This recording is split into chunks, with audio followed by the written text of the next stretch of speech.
Bonjour à tous, c'est Google et Chris. Alors nous sommes en fin janvier 2020 et j'ai pu tester et voir la PlayStation 5 et j'ai décidé de vous faire cette vidéo suite à tout l'engouement se trouvant derrière cette console. Entre les fameux scalpers qui font du business en sondant l'ensemble des sites e-commerce, les faits divers directement liés à la vente de la PlayStation 5 comme les agressions, vols de stock, les différents groupes et communautés traquant les moindres faits et gestes des consoles PlayStation 5, et voire même des personnes passant leur temps à errer de magasin en magasin à la recherche de ce fameux Graal. La quête de la PlayStation 5 devient alors un véritable parcours du combattant. Mais au final, pourquoi? Est-ce que cela en vaut vraiment la chandelle? Alors, vous l'aurez compris, je vais m'adresser essentiellement aux personnes voulant à tout prix cette console. Au travers de cette vidéo, je vais donc vous faire un bref état des faits de pourquoi il n'y a aucun intérêt de s'y précipiter et à mettre autant de temps et d'énergie pour cette console.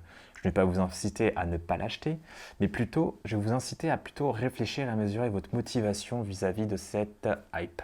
Alors, la plupart des gens voient en la PlayStation 5 la console de jeu next-gen. Nouveau design, nouvelle interface, nouvel hardware, nouvelles innovations gameplay, tout un panel de nouveautés après 7 ans de règne de PlayStation 4. Dans cette motivation, la PlayStation 5 est tout à fait compréhensible. Mais quel est l'intérêt premier d'une console? Jouer. Et dans ce qui est bien plus particulier, jouer la nouveauté PlayStation 5 et uniquement sur PlayStation 5. Alors vous l'aurez compris, je parle ici d'exclusivité PlayStation 5. Et à l'heure actuelle, vous n'aurez absolument rien, ou quelques jeux, mais vraiment rien à vous mettre sous la dent. Soit parce que ces jeux sont des jeux remake, soit parce qu'ils sont des jeux cross-gen. Résultat, à quoi bon dépenser tant d'argent et énergie pour jouer et pour gagner 30 FPS ou profiter de graphismes améliorés? Donc je parle de la technologie Ray Tracing, donc sur un jeu que vous pouvez déjà faire ou avoir déjà fait sur PC ou votre PlayStation 4. Alors, les véritables jeux exclusifs comme Horizon, Ratchet & Clank et Gran Turismo verront le jour que vers la fin de l'année et encore des reports sont à prévoir. Au-delà des jeux, parlons maintenant hardware et performances actuelles. La PlayStation 5 est dotée de nouvelles technologies au niveau de son GPU, le SSD encore plus rapide permettant de profiter d'une expérience visuelle fluide et sans chargement. C'est bien, c'est beau, mais encore, avec le peu de contenu existant, il s'agit ici de finir des jeux au plus vite sans rien après. Et de même, cette première line-up de jeux n'exploite pas encore tout le potentiel de la console, et sont même à sujet de différents plantages. Heureusement que les patchs existent et sont déployés au cours du temps. Ce qui fait que la console affiche des résolutions encore dynamiques entre 2K et 4K et des bits très rarement plus de 60 images par seconde. Ils sont même des fois limités à 30 images par seconde quand il y a le RTX, le Ray Tracing d'activer. Parlons aussi rapidement de la manette. Alors la DualSense, c'est l'accessoire qui fait un peu la différence vis-à-vis des autres consoles. Alors il y a les gâchettes adaptatives, donc ici la manette PS4, mais en gros les gâchettes adaptatives qui renforcent la résistance, la vibration haptique plus précise et les accéléromètres. Alors effectivement, j'ai pu tester différents jeux comme Astro et Call of Duty Cold War. L'expérience est sympa, elle est nouvelle, la technologie est encore jeune, mais avec tout le bruit autour de ces technologies, je n'ai finalement pas été si impacté ça dans le gameplay, si ce n'est que cela a pu être un peu handicapant lors de parties en ligne. Donc ici je parle de Call of Duty Cold War.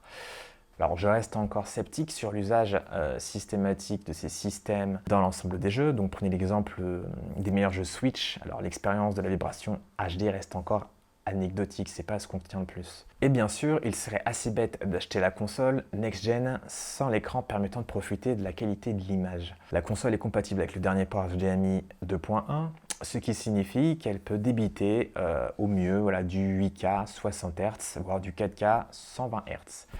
Donc l'achat va forcément inciter à l'acquisition d'un nouveau téléviseur compatible HDMI 2.1 et voire 120 Hz.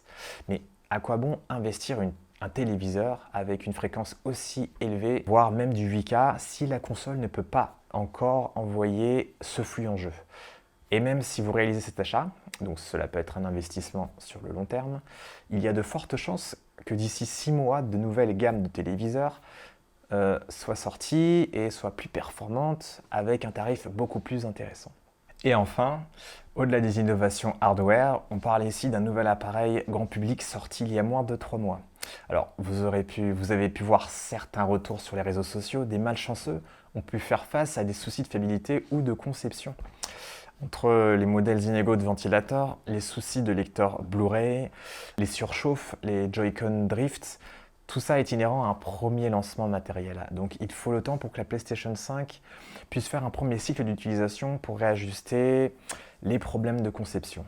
Donc encore une fois, à quoi bon dépenser temps, argent, énergie pour acheter une console aujourd'hui si c'est pour être face à du matériel encore non mature. Donc on a parlé jeu, contenu encore timide, écosystème technique en cours de maturation et d'une fiabilité encore mise à l'épreuve. Et si malgré tout cela vous vous entêtez à trouver une PlayStation 5 au plus vite, vous serez malheureusement limité par l'afflux de stock. Alors, il s'agit ici d'une pénurie liée à un composant technique pour les CPU, GPU, et cela ne compte pas s'arranger d'ici l'été. Ce qui en résulte que le parc d'utilisateurs de PlayStation 5 ne risque pas d'atteindre un certain seuil, et ce qui signifie que les éditeurs n'auront aucun intérêt pour le moment à lancer des exclusivités PlayStation 5 car ils ne réussiront tout simplement pas à rentabiliser les frais de développement ou alors ils vendront à perte. Tout ça pour vous dire que vous avez tout intérêt à patienter des stocks raisonnables de PlayStation 5 et entre-temps, vous pouvez tout à fait profiter soit des titres exclusifs sur l'ancienne génération PlayStation 4, soit de titres multiplateformes next-gen sur PC avec les cartes graphiques RTX qui permettent de profiter des dernières technologies graphiques dont dispose la PlayStation 5. Donc c'est tout pour mon analyse. Je vous remercie d'avoir suivi la vidéo. N'hésitez pas à liker, commenter et surtout à vous abonner à la chaîne. Tchuss!